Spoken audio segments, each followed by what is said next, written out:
My sister didn't hesitate. Her voice was clean, practiced, and delivered the blow like a professional. It's only for family. I stood there, the cool plastic of my phone pressed to my ear, the realization of physical weight settling on my shoulders. I had just been uninvited from my parents' anniversary party, the one I had helped pay for. In one simple sentence, I stopped being a daughter and became an inconvenience. I didn't argue. I didn't cry. Instead, something colder, a clear and decisive resolve, settled in my gut. Because if I wasn't family anymore, I wasn't obligated. And the choice I made next would quietly, meticulously unravel everything they thought they controlled. Before I tell you how it unfolded, hit like and comment where you're listening from. If you've ever felt erased, share your experience. My name is Lissa. I'm in my mid-30s, and I make my living as a freelance photographer.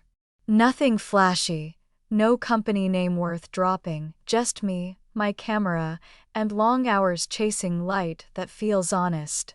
I've always preferred work where results speak quietly for themselves. Perhaps that's why my family learned early on that I wouldn't make noise, even when I was carrying more than my share.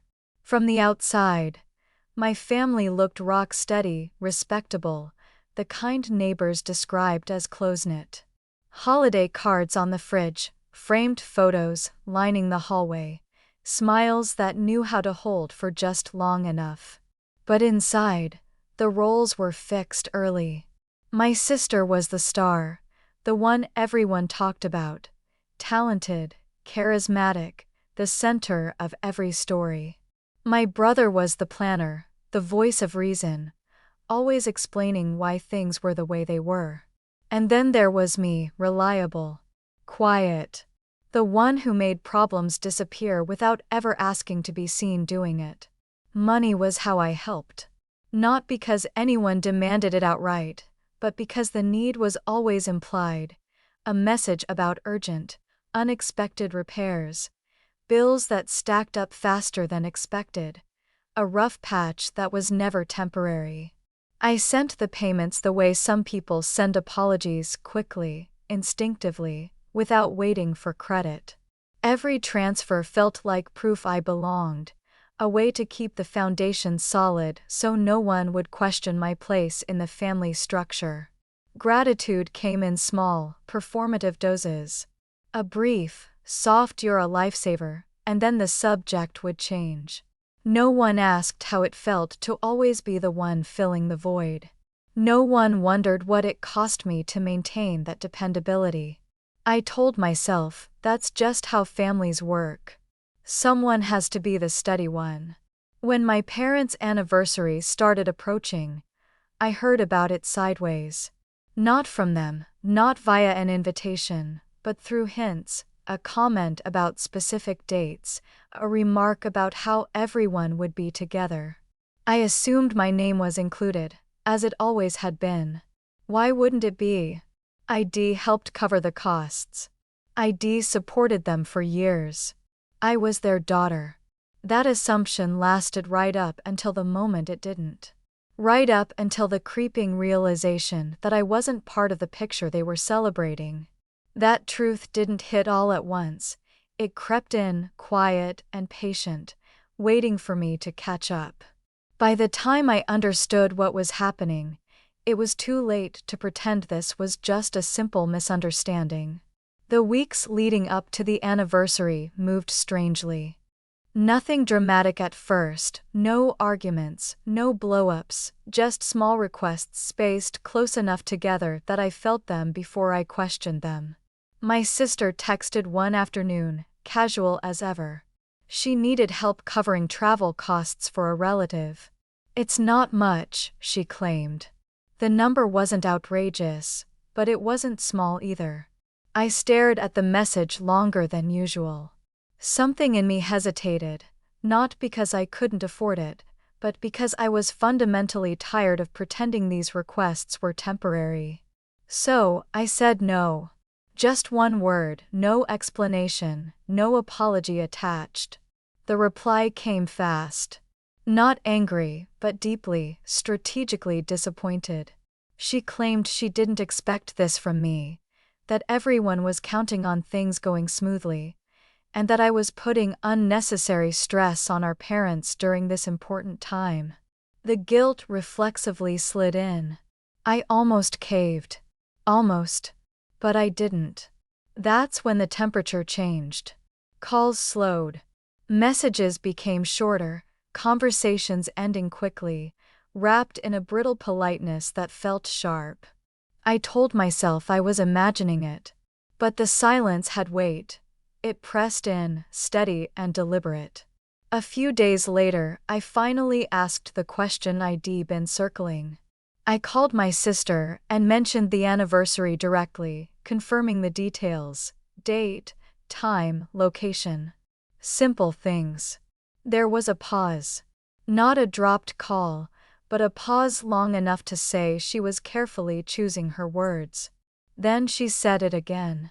It's only for family. She didn't raise her voice. She didn't explain. She said it like it was obvious, like she was reminding me of something I should have known all along. I remember looking at my hand while she spoke, noticing how tightly I was gripping the phone, my knuckles white and bloodless. I asked her what she meant. Another pause, then something sharper. She said it wasn't personal, that space was limited, and that decisions had already been made. She said our parents wanted a simple celebration. She said a lot of things without saying the one thing that mattered. I was excluded. Not forgotten, not overlooked.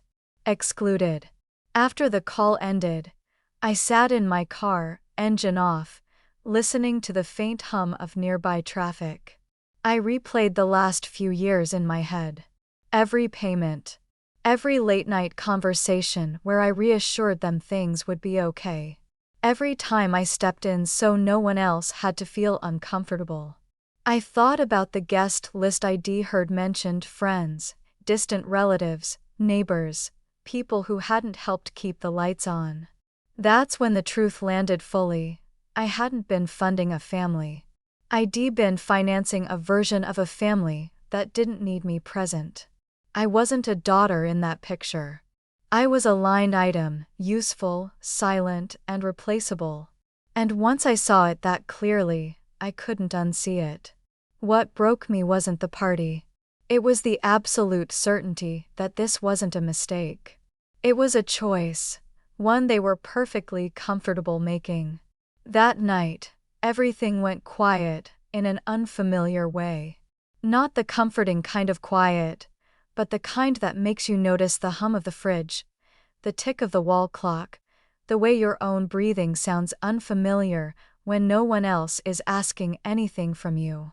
I didn't cry. That surprised me. I kept waiting for the wave to hit, the anger, the sadness, the urge to explain myself. It never came. What settled in instead was a clear, clinical calm. I sat at my desk and opened my laptop out of habit. The screen glowed back at me with half-edited photos, light and shadow, people framed carefully so you could see who they were without being told. I realized I'd been doing the opposite in my own life, overexposing myself so others could stand comfortably in the frame. I closed the laptop. For the first time in years, I didn't think about what I owed anyone. I thought about what it would feel like to step out of the role I'd been cast in. Not dramatically, not angrily, just quietly. The realization came fully formed: if I wasn't family to them, I didn't need to keep performing like I was. I didn't need to argue that point. I didn't need permission to stop. I packed slowly. Not like someone running away, but like someone being deliberate. Camera first, the good lens, memory cards, clothes that felt like me, not like someone visiting out of obligation. I lined everything up on the bed and noticed my hands weren't shaking. I called my best friend. She picked up on the second ring. I told her I was leaving town. I didn't explain why. I didn't have to. She asked where. I said Paris, surprising myself with how easy the word was to say out loud. She didn't laugh. She didn't question it. She just said she'd help me book it and told me to send her my dates. That was it. No speeches, no advice, just unwavering support. Later, as I zipped the suitcase closed, I felt something shift. I wasn't choosing distance to punish anyone. I was choosing space so I could hear myself think again. The difference mattered. At the airport the next morning, the world felt oddly neutral. No one knew me. No one expected anything. I boarded the plane surrounded by strangers and felt lighter than I had in years. As the city shrank below the window, I didn't feel like I was leaving something behind. I felt like I was finally stepping towards something I'd postponed for too long. This wasn't revenge. Not yet. It wasn't even defiance. It was the first boundary I'd ever set without having to explain myself. And once that line was drawn, I knew things wouldn't go back to the way they were, because the version of me that kept everyone else comfortable at my own expense simply didn't fit anymore. The anniversary weekend arrived quietly for me. Paris woke up without knowing anything about my family's drama. Light slid between buildings. Scooters rattled past cafes, setting out chairs. I stood at the window of my small hotel room, coffee warming my hands, and felt something unfamiliar settle in: permission. No one here needed anything from me. No one was waiting to see what I would cover, fix, or smooth over. Back home, the party was already in motion. I didn't see it, but I could picture it perfectly. My mother would have insisted on white linens. My father would stand a little too stiff in his jacket, smiling for photos. The room would be filled with people who knew our family just well enough to admire its surface.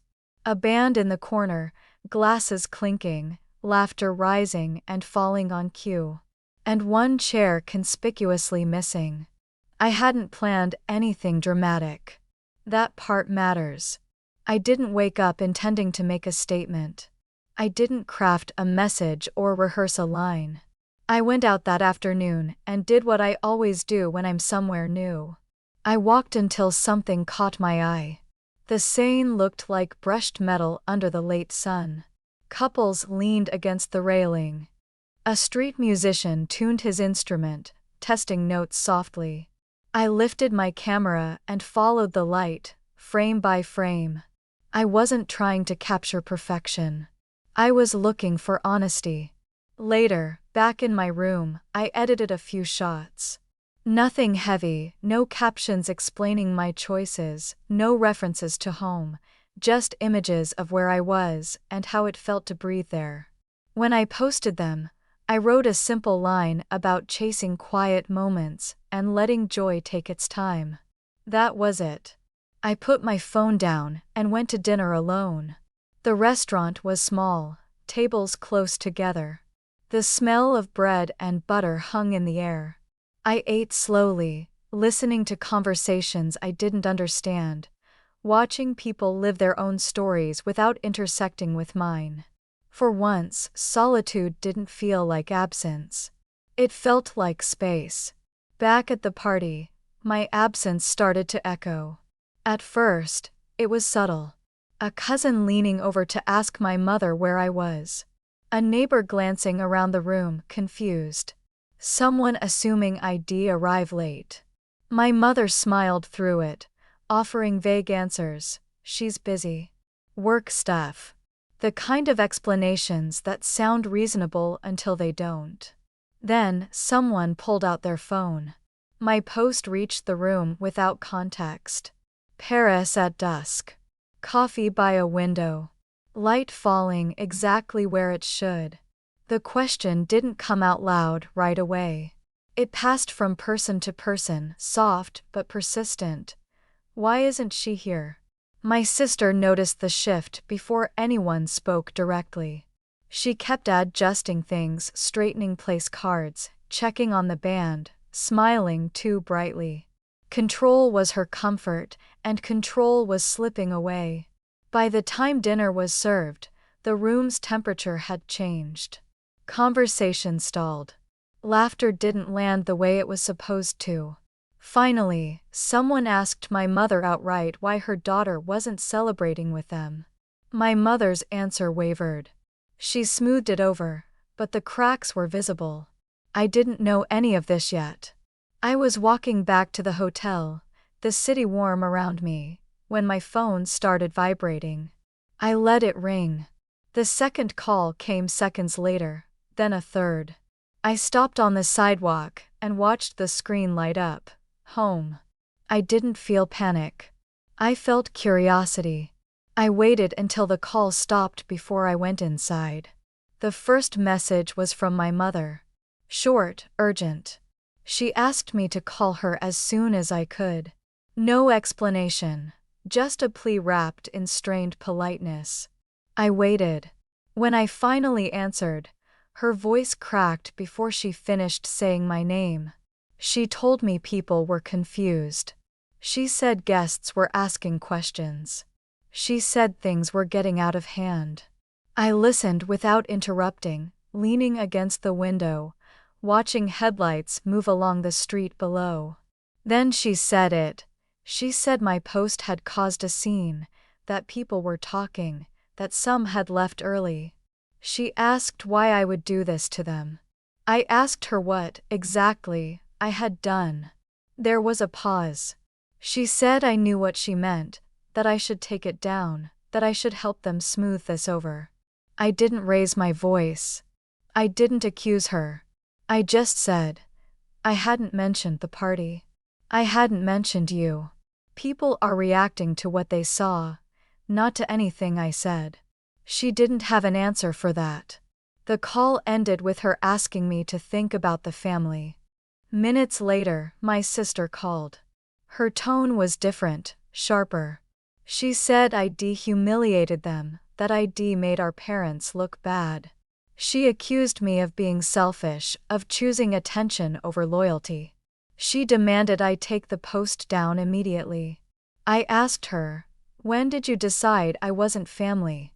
She tried to talk over me, telling me I was twisting things, being dramatic, that this wasn't how adults handle conflict. I waited for her to finish. Then I said it quietly, clearly, do we even know each other? She went silent. Not stunned. Exposed silence, the kind that comes when someone realizes the script they've been using no longer works. She hung up without answering. My brother was next. His call came with structure. He told me I de-escalated something manageable. He said I should have come to them privately. He talked about image, consequences, professionalism. He said my post could affect people in ways I hadn't considered. I told him I'd been considering them for years, through payments, through patience, through silence. I told him I was done being the solution to problems I didn't create. He sighed the way he does when he thinks reason should win. He told me I was blowing things out of proportion. An hour later, he posted something vague online about priorities and loyalty. The comments didn't go where he expected. People asked why I wasn't invited if I'd helped pay. People asked why family meant conditions. He didn't reply. The calls stopped after that. I slept that night with the window open. The city hummed, unconcerned with my family's discomfort. In the morning, sunlight traced a clean line across the floor. I felt rested. Not triumphant, just settled. Back home, the party unraveled quickly once the question started. People left without saying much. The band packed up early. My parents were left with wilting centerpieces and uneaten cake. The version of the evening they'd planned did not survive contact with the truth. I didn't gloat. I didn't follow updates. I simply let distance do the work I'd been doing for everyone else all along. Later that day, my phone buzzed again. My mother's name lit the screen. This time her voice was smaller. She asked me to come home. She said they wanted to fix things. She said they wanted everything back to normal. Normal, I realized, had always meant me paying and disappearing. I told her I wasn't angry. I told her I was just finished pretending. I said I was building something different now. She cried. I didn't move. When the call ended, I stood by the window again. Boats drifted along the river, steady and unbothered. I thought about how many times I'd stayed quiet to keep a peace that only flowed one way. The confrontation hadn't been loud, no shouting match, no dramatic walkout, just a few words spoken honestly and a silence that finally did what my explanations never could. The days after that felt strangely light. Not easy, but lighter. The noise thinned out on its own. Messages slowed. Calls stopped coming in clusters. What remained was a quiet that didn't demand anything from me. Back home, the story settled into something people could understand. Not rumors, not drama, just facts. I wasn't invited. I'd helped financially. The questions answered themselves. Friends of my parents grew distant, polite in a careful way. Invitations stopped arriving. The polished image my family had relied on no longer held without effort, and no one wanted to keep propping it up. My parents reached out again, softer this time. They said they wanted to reset. They didn't say sorry. They didn't acknowledge the exclusion. They just wanted things to feel familiar. I understood what they were asking for. Familiar had always meant my silence and my support. I didn't give them either. I stayed in Paris longer than planned, not to avoid anyone, but because work started to find me there. A small gallery asked to see more. A magazine editor wrote to say my photos felt honest, like they weren't trying to impress anyone. I booked shoots. I answered emails that were about art, not obligation. When I thought about my family, it no longer felt sharp. It felt distant, like an old role I'd outgrown. I hadn't destroyed anything. I stepped out of a pattern that erased me. Peace didn't arrive with applause. It arrived quietly in mornings that belonged to me and work that asked for vision instead of sacrifice. For the first time, the aftermath wasn't something I had to clean up. I didn't win against my family. I didn't take anything from them. I simply stopped shrinking so they could stay comfortable. That was the real shift. Family isn't supposed to feel like a debt you keep paying just to stay included. And boundaries aren't punishment. They're clarity. If you've ever been excluded by the very people you kept showing up for, I want you to know this. Choosing yourself doesn't make you cruel. It makes you accurate. Would you like me to focus on a specific theme from Lissa's story, perhaps exploring the concept of accurate peace in more detail?